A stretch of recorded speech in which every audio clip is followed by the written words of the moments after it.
বয়োজ্যেষ্ঠ যারা আছে পিতৃতুল্য মাতৃতুল্য তাদেরকে আমার পায়ে সালাম প্রণাম জানাই। যারা আছে পিতৃতুল্য মাতৃতুল্য তাদেরকে আমার পায়ে সালাম প্রণাম জানাই।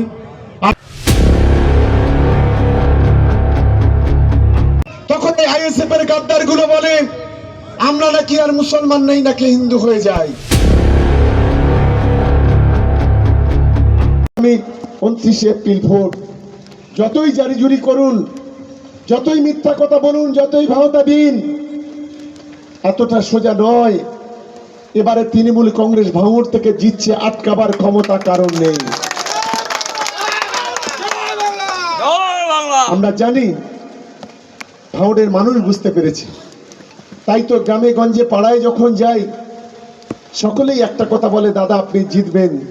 5 বছরে এখানে আইএসএফ কোনো কাজ করতে পারেনি। এখানে নওশাদ সিদ্দিকী যারা নেতা বাবুরা আছে তাদের বলি, আপনার হুজুরকে জিজ্ঞাসা করুন আপনার হুজুরের গাড়িটা হাদিসারায় কে ভেঙে দিয়েছিল। তার নাম হচ্ছে বুলবুল ইসলাম, বর্তমান আমাদের দলের সবচেয়ে বড় গাদ্দার। আপনার হুজুরকে গালাগালি দিয়েছিল কে?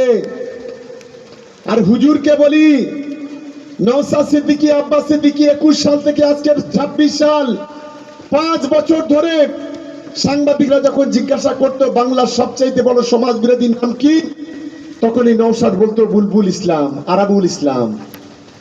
আব্বাসের যখন জিজ্ঞাসা করা হতো তখন বলতো নরকের কীট।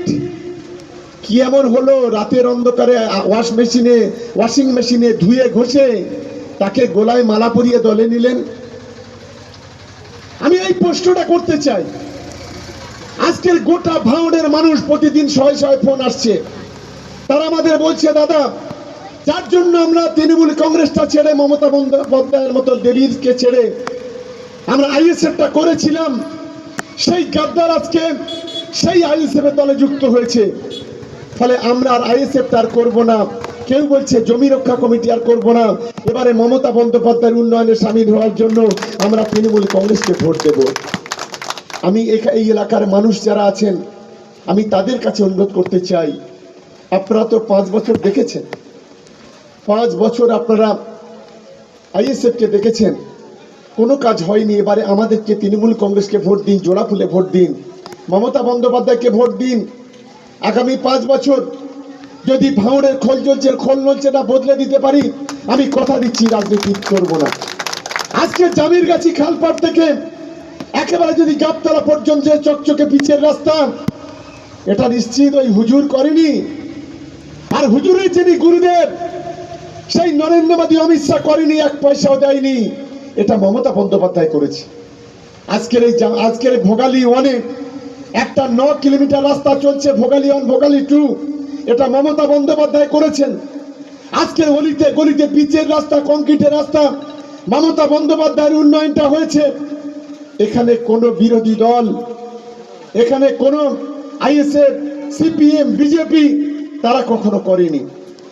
আমি তাই আপনাদের কাছে অনুরোধ করতে চাই, আগামী দিনে ভাঙড়ের উন্নয়নের লড়াই, স্বপ্নের ভাঙড় গড়তে হবে আমাদের। আর আমরা, আপনারা জানেন, আমি আইএসএফ এর যারা নেতারা 2-4 জন যদি এখানে থাকেন যারা তল্পি বাহক, আমি তাদের বলি, আপনার নেতা আপনার হুজুর আমাকে নটোরিয়াস ক্রিমিনাল বলে অনেক সময় গালাগালি করে। শুনে রেখে দিন, জীবনে কোনোদিন কখনো লোকাবে যায়নি, জেলে যায়নি, পুলিশের খাতায় নাম লিখে আইনি, সব জীবনে কারো গালে একটা চড় মারিনি, আমরা হয়ে গেলাম নটোরিয়াস ক্রিমিনাল। হুজুর আপনি তো একটা মেয়ের সঙ্গে 3 বছর সহবাসা করলেন, এক কথায় সহবাস। আপনি তো কোর্টে যান, কেস করেন, হাইকোর্টে ভয় দেখান। আমি আজকের বলছি, আপনি বিলকিসের সঙ্গে 3 বছর ধরে মেলামেশা করেছেন, তাকে স্ত্রীর স্বীকৃতি দিলেন না কেন? কেন তার আজকে কোর্টে যেতে হলো? কেন সে ধর্ষণের কেস করলো? এই প্রশ্ন আগামী দিনে গোটা বাংলার মানুষ, বাংলার মুসলমান সংখ্যালঘুরা করবে। আপনি 42 দিন জেল খাটলেন, আপনি একটা মেয়ের ধর্ষণে কেসে গেলেন, আপনি নটোরিয়াস ক্রিমিনাল নয়? আপনি পুলিশের সময় গুন্ডাগিরি করে লালবাজারে ঘাট ধরে নিয়ে গিয়েছিল, আপনি নটোরিয়াস ক্রিমিনাল নয়? আপনার নেতৃত্বে এই সোনপুরে পুলিশের গাড়িতে আগুন দেওয়া, পুলিশের মাথা ফাটানো, আমাদের চারটে ছেলেকে খুন করা, আপনি নটোরিয়াস ক্রিমিনাল নয়? আমরা কেস খেলাম না, লোকাবে গেলাম না, কোথাও গেলাম না, আমরা নটোরিয়াস ক্রিমিনাল হয়ে গেলাম? বিজেপির বুলি আপনি বলতে শুরু করেছেন গত 5 বছর। বলতে থাকুন, কোনো অসুবিধা নেই। আমি আজকে জামির কাছে দাঁড়িয়ে বলে যাচ্ছি, কোন আইএসএফ এর চামচা যদি থাকে, হুজুরকে গিয়ে বলবেন, আপনার হুজুরকে, যদি আমার বিরুদ্ধে 1 পয়সা দুর্নীতি, কোনো খারাপ কাজ যদি প্রমাণ করে দিতে পারে, আমি বলছি আমি নমিনেশন করব না, আমি ভোটে কোনো কন্টেস্ট করব না। হুগলি থেকে বসে বসে বড় বড় কথা বলবেন। আপনার নাকি এত জনপ্রিয়তা, আপনি নিজের ফুরপুরা শরীফে নিজের বুথে 137 ভোটে লোকসভাতে হারলেন কেন?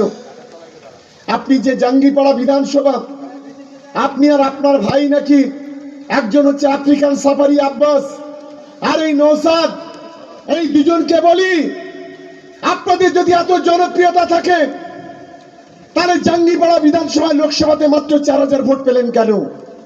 সেখানে বিজেপি পেল 66,000 ভোট, তৃণমূল কংগ্রেস পেলে 1,26,000 ভোট।